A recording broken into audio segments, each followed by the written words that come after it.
mulai dari tahun 2010, Arifin dan ayahnya mencoba untuk mengajukan permohonan menjadi warga negara Malaysia. Namun setelah dicoba berkali-kali sampai 4 kali mencoba mengajukan permohonan untuk kewarganegaraan Malaysia di Kementerian Dalam Negeri, semuanya ditolak.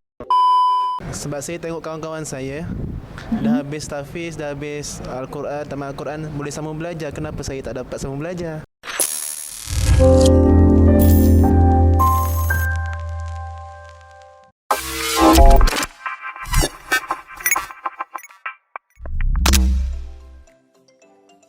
Assalamualaikum, Elsa di sini. Hai guys, hai semua, halo para tetangga. Gimana kabar teman-teman semua? Semoga sehat selalu, semoga bahagia selalu, dan semoga hari-harinya selalu good day.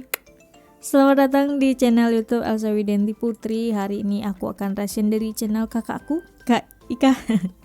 Dari channel Kak Ika Wulandari. Langsung aja di subscribe guys, tentang anak soleh penghafal Al-Quran sayangnya tidak punya izin untuk tinggal di Malaysia. Why? Kenapa? Kita akan mendengarkan ceritanya nanti sebentar lagi ya. Tapi sebelum dimulai video reaksinya, seperti biasa aku mau ngajakin teman-teman semua dulu untuk subscribe channel ini dan aktifkan lonceng notifikasinya supaya tidak ketinggalan update terbaru dari channel ini. Dan bagi teman-teman yang mau request, bisa banget DM di Instagram aku di @elsawidiantiputri. Ya udah, tanpa berlama-lama, tanpa membuang masa, jumlah kita mulai video reaksinya. Are you ready? Let's go.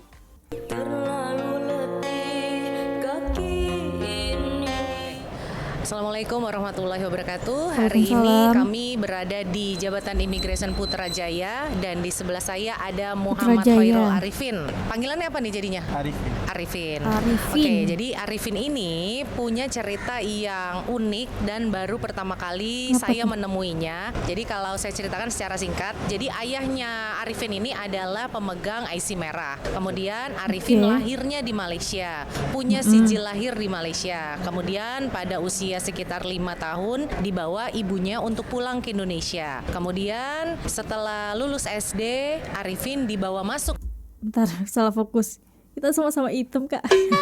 Lagi ke Malaysia, dan sejak saat itu mulai dari tahun 2010 Arifin dan ayahnya mencoba untuk mengajukan permohonan menjadi warga negara Malaysia. Namun setelah dicoba berkali-kali sampai 4 kali mencoba mengajukan permohonan untuk kewarganegaraan Malaysia di Kementerian Dalam Negeri, semuanya ditolak. Dan sampai dengan sekarang, artinya sudah sekitar 12 tahun lamanya Arifin dan ayahnya memperjuangkan untuk mendapatkan IC biru ini atau menjadi penduduk tetapnya Malaysia. Namun ternyata rezeki belum ada dan sampai dengan sekarang akhirnya Arifin menjadi kosongan. Kemudian kemarin Arifin membuat tes. Maksudnya kosongan tidak memiliki kewarganegaraan gitu? PLP, dan hari ini kita menghadap untuk melakukan pembayaran kompaun karena biar bagaimanapun akhirnya Arifin ini statusnya tetap kosongan. Begitu ya, kosongan Arifin ya? Itu apa ya maksudnya? Kemudian Arifin ini selama di Malaysia ini menjadi pelajar dari sebuah tahfiz. Nah, di sana dari kecil ya kamu berarti ya? Iya. Dari umur berapa? Dari umur 14 tahun. 14 tahun sampai dengan sekarang umur 25. 20, jadi hampir 12 tahun lamanya ya? Iya. Kamu berada di tahfiz itu. Jadi namanya adalah pelajar, student, tidak mengerti peraturan apapun, dan ayahnya juga mungkin karena kurang pengetahuan juga, jadi tidak bisa memperjuangkan dengan sepenuhnya haknya Arifin untuk menjadi warga negara Malaysia. Karena adik kandungnya Arifin sendiri sudah IC biru ya. Iya, betul. Arifin yang tidak dapat karena kesalahannya waktu itu dibawa pulang ke Indonesia sebelum diuruskan IC-nya gitu ya. Andaikan ketika itu diuruskan dulu IC-nya baru dibawa pulang, mungkin saat ini ceritanya sudah lain. Tapi ya itu namanya takdir Allah ya, kita nggak ada yang tahu gitu. Apalagi Arifin kan belajar agama dengan baik. Ini semua sudah menjadi suratan takdir dari Allah ya. Terus hari ini juga ternyata cukup sulit untuk mengurusnya karena setelah dilihat, loh kok lama banget nih ada di Malaysia, mulai dari kecil, lahirnya dari Malaysia lagi. Kemudian sudah 12 tahun tidak ada status apapun, tidak ada izin tinggal apapun, dan akhirnya kita membuat surat kronologi, di mana surat kronologi itu pertama kali juga nih saya buat ketika melakukan pendampingan untuk compound penuh ini, di mana di dalam surat kronologi itu ditulis Arifin lahir tahun berapa.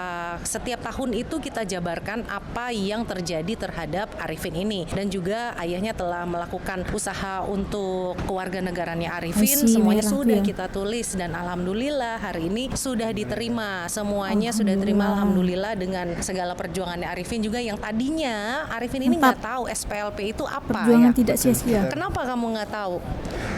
Ya sebab satunya saya duduk dalam tahfiz, jadi tak tahu Peraturan apa-apa. Peraturan tak tahu langsung, sama sekali tak tahu. Terus kenapa kamu akhirnya saya harus pulang nih ke Indonesia? Latar belakangnya apa?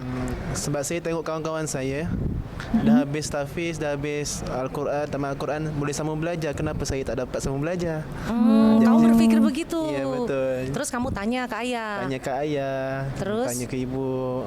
Rupa-rupanya ada masalah dalam dokumen. Lepas tu saya berfikir lama dan saya cari-cari cara lah macam mana nak uruskan dokumen saya. Dan akhirnya dapat jawapan saya kena balik ke kampung lah. Memang sudah tidak ada harapan untuk diuruskan lagi ya.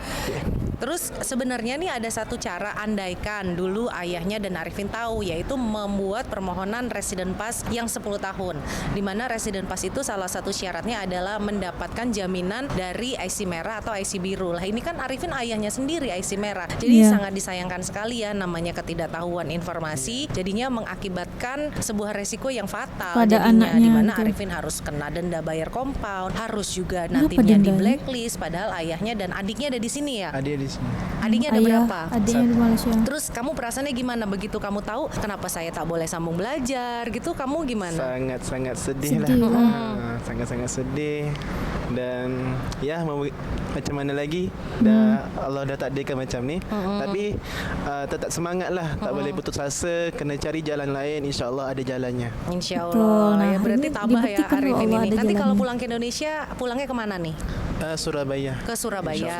Terus Arifin karena pelajaran pendidikan agamanya sudah bagus, sudah hafal Al-Quran pasti ya. Alhamdulillah. Nah, Masya Allah. di Indonesia juga kan banyak tuh seperti madrasah dan juga ada yayasan-yayasan tahfiz juga. Mungkin juga bisa membantu di sana kan. Di sini juga Arifin sudah menjadi asisten dari Iya, gurunya betul, ya. betul. Apa yang ajar. kamu lakukan itu menjadi asisten guru atau kiainya itu? Banyak berkhidmat dengan tahfiz. Kadang-kadang kalau ustaz tak dapat masuk kelas, saya boleh gantikan ustaz. Kayak asisten Yang paling gitu saya ya, sangat guys. sayangkan ialah masyarakat lah. Boleh kedepankan saya untuk jadi imam tarawih terutamanya. Setiap tahun ada imam tarawih, insyaAllah. Wow, luar biasa sekali ya. Saya sampai Calon suami impian nih, guys. imam, sudah jadi asistennya ustadz gitu ya, sudah punya kehidupan yang kamu suka gitu di Betul, sini betul, ya, memang. dan kamu harus meninggalkan itu semua Iya, betul, itu hanya saya. dikarenakan dokumen itu. Betul. Sebenarnya ya itulah ya namanya peraturan negara, kita mau bagaimana lagi harus mentaatinya. Terus sebelum kamu menemui YouTube channel saya ini, kamu juga sudah berhubungan dengan orang lain untuk mendapatkan cara pulang gitu ya. Betul, ada. Terus kamu diajak untuk bagaimana cara pulangnya itu? Ya, suruh bayar 3.100. Terus cara-caranya tu agak pelik sebab melalui Thailand, terus ke Singapura, baru ke Indonesia. Terus kamu nggak mau? Berfikir banyak kali lah kenapa jauh sangat perginya. Nah, lepas tu dengan nasihat daripada ustaz-ustaz saya, suruh saya buat istikharah, dan alhamdulillah saya tak jadi pilih jalan tu lah. Seharusnya kalau kamu nggak banyak tanya, mungkin kamu mau gitu ya? Atau karena kamu nggak tahu apa-apa gitu, jadi gimana nih pikiran kamu ketika itu? Ya, kalau besar kemungkinan saya nak lah kalau tak ada jalan lain. Besar Kalau tak ada- kemungkinan, ya. Besar kemungkinan kalau tak tengok YouTube Kak Ika Wulandari. Dan alhamdulillah lah ibu saya yang Mantap, Kak Ika. yang bagi tengok YouTube channel Kak Ika Wulandari, dan akhirnya saya tengok semua videonya alhamdulillah, dan saya yakin dengan jalan ni saya boleh balik dengan selamat lah. Itulah guys, jadi kayak Allah memberikan jalan untuk kita tuh rezeki itu melalui orang lain gitu. Bang Arifin ini guys, jadi diberikan nih jalannya melalui KIK gitu. Terakhir ke Indonesia itu tahun 2010 ya. 2010. Sudah 12 tahun yang lalu, sudah sangat lama. Cara bicaranya pun sudah Malaysia banget ya. Malaysia Sudah Malaysia banget. sebenarnya, cuman dokumennya aja yang nggak ada ya. Jadi si Arif ini pernah diajak untuk pulang secara ilegal ke Thailand dulu, ke Singapura dan ilegal. lalala yang lainnya. Tapi alhamdulillah ibunya yang ada di Indonesia malah yang sering nonton YouTube ya. Jadi ibunya yang memberitahu, coba bagaimana nih channel ini. Kalau misalnya yakin, coba tanya gitu ya. Kemudian setelah sampai di sini ternyata memang sudah jalannya dipermudah walaupun ada kendala sedikit, tapi tidak ada masalah sebenarnya. Jadi surat akuan penerimaan sudah ada. Nanti insya Allah seminggu ke depan atau 2 minggu ke depan kita datang lagi ke sini, terus kita langsung pulang ke Surabaya. Amin, insyaallah. Oke, jadi mudah-mudahan nih dari ceritanya Arifin ini bisa diambil hikmahnya ya, bahwa jangan meremehkan suatu dokumen. Walaupun anak itu masih kecil, anak itu masih bayi, jika tidak diurus, akibatnya akan di kemudian harinya seperti yang Arifin alami di masa depannya, akhirnya susah mengurus dokumen dan lain-lain. Jadinya kalau Anda punya anak yang lahir di Malaysia nih, sejak kecil harus Anda perhatikan dokumennya, karena yang rugi itu bukan hanya Anda tapi anak Anda nanti ketika dia dewasa. Baik, sekian dari kami. Wassalamualaikum warahmatullahi wabarakatuh. Dadah. Waalaikumsalam warahmatullahi wabarakatuh. Nah, jadi seperti itu ya guys, dokumen itu sangat-sangat penting. Meskipun memang kita menganggap itu belum perlu sekarang, tapi untuk kemudian hari itu akan penting bagi kita gitu. Nah, semoga pengalaman dan cerita dari Arifin ini bisa memberikan informasi kepada kita semua untuk menyadarkan kita kalau dokumen-dokumen itu sangat penting. Apalagi yang ibu ayahnya itu menikah beda negara gitu. Oke, seperti itu ya guys. Semoga pada video kali ini kita bisa mengambil pelajarannya, bisa mengambil manfaatnya, dan ya akhirnya si Arifin bisa pulang ke Indonesia itu, ke Surabaya dalam kurun waktu mungkin 2 mingguan lagi. Kenapa teman dia bisa melanjutkan sekolah sedangkan dia nggak bisa gitu. Nah, akhirnya dia berpikir kenapa hal ini bisa terjadi. Hal ini terjadi karena dia tidak mempunyai keluarga negaraan tetap gitu, antara Indonesia ataupun Malaysia, kayak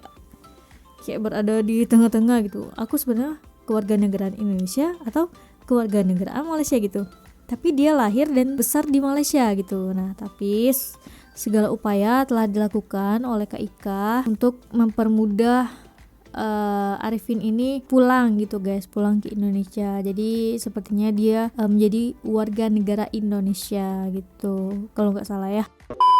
Oke, udah kayak cukup sekian video reaction kali ini. Bagi teman-teman yang suka sama video ini, jangan lupa untuk like, comment, dan subscribe. Dan kita ketemu di next video. Bye bye. Assalamualaikum.